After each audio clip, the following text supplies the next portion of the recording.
अगर आपके घर में ओमेगा 3 का कोई भी सप्लीमेंट रखा हुआ है या फिर आप ओमेगा 3 का सप्लीमेंट बाय करने जा रहे हो, वो एक्टिव है या फिर इनएक्टिव फॉर्म है, आज का ये वीडियो उसी के ऊपर बेस्ड है।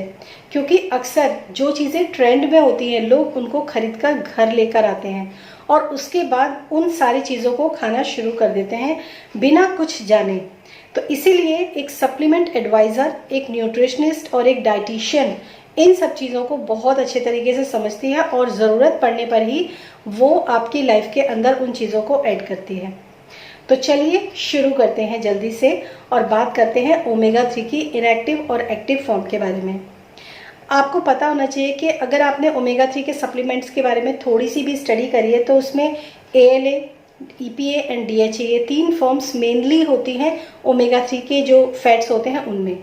तो ALA जो होता है वो होता है अल्फा लियोनोलिक एसिड, जो कि इनएक्टिव फॉर्म होती है।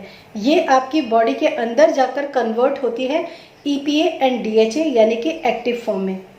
अब यही एक्टिव फॉर्म जो होती है ये आपकी बॉडी के अंदर काम करती है। ऐसा नहीं है कि ALA बिल्कुल ही ख़राब है या उसका कोई रोल नहीं है, होता है, लेकिन मेनली अगर ओमेगा 3 के सप्लीमेंट्स की हम बात करें तो जिस फ़ायदे के लिए आप ओमेगा 3 के सप्लीमेंट्स खा रहे हो वो आपको सिर्फ EPA एंड DHA की फॉर्म में ही आपको उसके रिजल्ट्स देखने के लिए मिलते हैं। ALA क्या होता है? ALA जो सप्लीमेंट जो फैट्स होते हैं वो आपको मेनली प्लांट से मिलते हैं, जैसे कि स्पिनच, उसके अंदर ALA होता है। अब यहाँ पर चिया सीड्स की भी बात आती है। चिया सीड्स जो होते हैं ओमेगा 3 में बहुत ज़्यादा हाई माने जाते हैं, लेकिन ओमेगा 3 उसके अंदर ALA की फॉर्म में होता है यानी कि इनएक्टिव फॉर्म में होता है। अगर कोई लेडी या फिर कोई जेंट्स पूरी तरीके से एक्टिव है, पूरी तरीके से हेल्दी है, तब जाकर 4 to 8% उसकी बॉडी के अंदर EPA और DHA जो मेन ओमेगा 3 के फ़ायदा देने वाले जो फॉर्म्स होते हैं वो कन्वर्ट कर पाता है। अदरवाइज़ वो ALA तक ही रह जाता है। और आप कितना भी चिया सीड्स अपने डाइट के अंदर ऐड करें, कितने भी फ्लैक्स सीड्स अपने डाइट के अंदर ऐड करें, ये चीज़ें फ़ायदा करती हैं क्योंकि इसके अंदर फाइबर भी होता है, प्रोटीन भी होता है। लेकिन जिस चीज़ के लिए आप ये इतना ज़्यादा कंज्यूम कर रहे हैं उसकी जो संभावना है वो थोड़ी सी कम होती है। तो यहाँ पर आप देखेंगे कि अगर आज की डेट में आपके पास कोई ओमेगा 3 का सप्लीमेंट रखा भी है तो इस वीडियो के बाद आप उसको उठाएंगे और उसकी लेबलिंग को चेक करेंगे। और अगर आप खरीदने जा रहे हैं या नहीं खरीदा है तो खरीदने से पहले आप उसकी लेबलिंग ज़रूर चेक करें, चाहे आप मार्केट से खरीदें या फिर अमेज़ॉन से। तो बात करते हैं आपके ओमेगा 3 के 3 फैटी एसिड्स के सप्लीमेंट के बारे में। ALA जो होता है ये आपको किसी भी वेजिटेरियन सोर्स से मिलता है। EPA और DHA ये मरीन ओमेगा 3 होते हैं यानी कि ये सी फूड्स जितने भी होते हैं इसके अंदर। यहाँ पर ये कभी मत सोचिए कि सिर्फ जो नॉन वेजिटेरियन है उनको ही ओमेगा 3 मिलता है, ऐसा बिल्कुल नहीं है। हालांकि फैटी फिश वगैरह होती हैं उनके अंदर ओमेगा 3 EPA और DHA की फॉर्म में बहुत अच्छे तरीके से आपको मिलता है, लेकिन साथ साथ मर्क्यूरी वगैरह जो होता है, जो टॉक्सिन्स होते हैं वो भी बहुत ज़्यादा, उसकी फॉर्म भी बहुत ज़्यादा देखने के लिए आपकी बॉडी के अंदर बहुत सारा टॉक्सिक लोड भी बढ़ जाता है। इसी के साथ मैं बात करूंगी कि अगर आप सी वीड्स यानी कि जैसे स्पिरुलिना है, स्पिरुलिना का नाम आजकल आपने बहुत सुना होगा, ये भी आयोडीन में भी रिच है और साथ साथ आपके ओमेगा 3 में भी ये EPA और DHA की फॉर्म में आपको देखने के लिए मिलता है। तो बहुत ही अच्छी बात है कि आपको वेजिटेरियन सोर्स में आपको एक अच्छा प्योर सप्लीमेंट मिलता है। स्पिरुलिना के कैप्सूल्स भी आते हैं, स्पिरुलिना की पाउडर फॉर्म में भी आपको देखने के लिए मिलता है। तो आप किसी भी फॉर्म में अपनी स्मूदी के अंदर, अपने फूड में, कहीं पर भी आप इसको इस्तेमाल कर सकते हैं if you are a vegetarian. लेकिन अगर आप नॉन वेजिटेरियन हैं तो किसी अच्छी क्वालिटी का, अब अच्छी क्वालिटी की बात मैं आपको बात करूं तो जो ओमेगा 3 के फिश ऑयल के कैप्सूल्स होते हैं वो आपको 120 या फिर बहुत सस्ते रेट में भी मिल जाते हैं, लेकिन उनके अंदर ना भर भर के टॉक्सिन्स भी होते हैं क्योंकि मरकरी जो होता है वो सी से ही आपको मिलता है और मछलियाँ उनको कंज्यूम करती हैं तो वो उसके साथ आपको गिफ्ट में मिलता है। इसके अलावा वो कैसे प्रोसेस किया गया है, कितनी हीट पर उसको ले जाया गया है, ये भी बहुत मैटर करता है जब भी आप ओमेगा 3 के फिश ऑयल के सप्लीमेंट आप खरीदते हैं।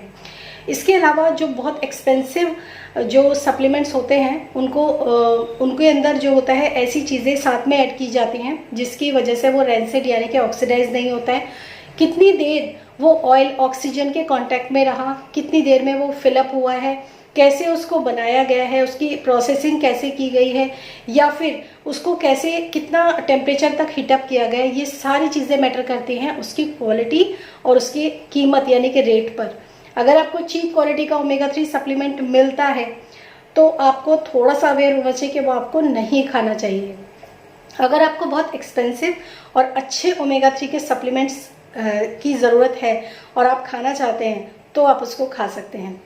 अब हम बात करते हैं EPA और DHA। देखिए DHA आपने बहुत सारे जो ये बच्चों के जो ब्रेन डेवलपमेंट में कुछ ऐसे सप्लीमेंट्स, हालांकि कुछ पाउडर, मिल्क पाउडर, ऐसी चीज़ें आपने देखी होंगी जैसे हॉर्लिक्स, कॉम्प्लान या फिर बॉर्नविटा, ये सब चीज़ें आपने देखी होंगी, बूस्ट वगैरह, इनके अंदर लिखा होता है ओमेगा 3, EPA, DHA, ये सब लिखा रहता है, लेकिन कितनी मात्रा में वो है ये आपको एज अ मदर ज़रूर देखना चाहिए, क्योंकि DHA जो होता है वो ब्रेन डेवलपमेंट के लिए बहुत अच्छा। तो बहुत सारे बच्चे ऐसे होते हैं जो बहुत रोते हैं, बहुत चिड़चिड़े होते हैं, या फिर उनकी मेमोरी, आपको लगता है कि उनकी मेमोरी थोड़ी सी वीक है, वो ठीक तरीके से मेमोराइज नहीं कर पा रहे हैं चीज़ों को, देन उसके अंदर जो है DHA की फॉर्म ज़्यादा होनी चाहिए।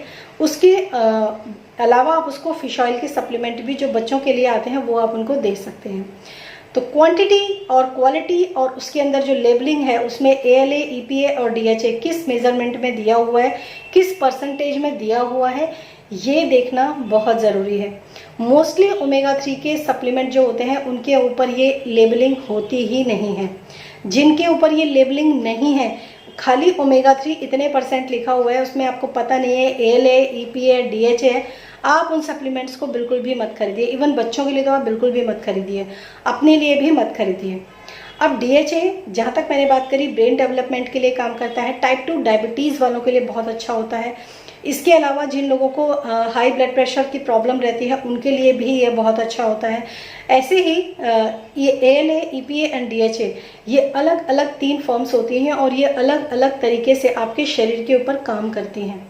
तो ये वीडियो मैंने सिर्फ अवेयरनेस के लिए आप लोगों के लिए बनाया कि जब भी आप सप्लीमेंट खरीदें, कोई भी सप्लीमेंट, खाली ओमेगा 3 की बात नहीं, कोई भी सप्लीमेंट आप अगर खरीदते हैं ना, तो आप उसकी पूरी नॉलेज रखिए, कौन सी फॉर्म आप उसकी खरीद रहे हो, लेबलिंग हमेशा चेक कीजिए। हालांकि मैं जानती हूँ अभी लोग पढ़े लिखे हैं, लेबलिंग ज़रूर चेक करते हैं, लेकिन कुछ नॉलेज ऐसी होती है जो सिर्फ एक सप्लीमेंट एडवाइज़र या फिर एक डाइटिशियन या फिर एक न्यूट्रिशनिस्ट के पास ही होती है, जो अपने पॉइंट ऑफ व्यू से उस सप्लीमेंट को देखते हैं। आई होप ये वीडियो आपको पसंद आया होगा। अगर आप अपनी थायराइड के इश्यूज़ हैं आपको, अगर आप अपने लिए कंसल्टेशन लेना चाहते हैं या कोई भी हेल्थ इश्यूज़ हैं, आप कंसल्टेशन बुक करना चाहते हो, तो व्हाट्सएप नंबर सिर्फ आपको डिस्क्रिप्शन बॉक्स में मिलेगा, लेकिन ना तो उसमें आप अपनी रिपोर्ट सेंड करेंगे और ना ही कुछ, सिर्फ कंसल्टेशन बुकिंग के लिए ही वो आपको व्हाट्सएप नंबर अवेलेबल है। डायरेक्ट कॉल्स भी अलाउड नहीं हैं। और जहाँ तक हो सके करंट ब्लड टेस्ट रिपोर्ट के साथ ही आप अपने लिए कंसल्टेशन बुक करें, तो वो ज़्यादा आपके लिए फ़ायदेमंद होगा। Thank you so much and thanks for watching this video. Till then stay happy, stay blessed, bye bye.